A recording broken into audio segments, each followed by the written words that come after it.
Fry பண்ணியாச்சு guys. அப்புறம் உங்கள்கிட்ட என்ன கேட்கணும்னு நினச்சேன், இப்படி பொரிச்ச எண்ணெய் நீங்கள் வந்து என்ன செய்வீங்க? நிறைய பேர் சவுடால் போடுவாங்க, நான் அடுத்த நாள் யூஸ் பண்ண மாட்டேன்னு. கண்டிப்பாக மேக்ஸிமம் எல்லோரும் இந்த எண்ணெய் தீர்றதுரை யூஸ் பண்ணுவோம், நம்மளை வரைவிட்ட மக்கள். நான் யூஸ் பண்ணேன்னு தெரியுங்க. தனியாக ஒரு பாட்டில் ஊற்றி வச்சுருக்கேன்.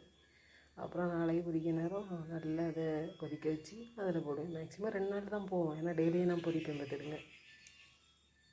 நீங்கள் எப்படி யூஸ் பண்ணுவீங்களான்னு கமெண்ட் பண்ணுங்கள் காய்ஸ். பொய் சொல்லாமல் உண்மையை சொல்லுங்கள் காய்ஸ். ஆனால் அப்படி யூஸ் பண்ணுறது தப்பு தான், என்ன செய்யுது, வேஸ்ட் பண்ண மனசு வராதே. ஓகே காய்ஸ், இன்னும் சாப்பிடலை பார்த்துக்கிடுங்க. மார்னிங் சாப்பாடு, ஆஃப்டர்நூன் சாப்பிடணும், ஆஃப்டர்நூன் சாப்பாடு நைட்டு சாப்பிடணும். பிறகு எப்படி வெயிட் லாஸ் பண்ணுறது? இதுவே நமக்கு பெரிய என்ன சொல்கிறது,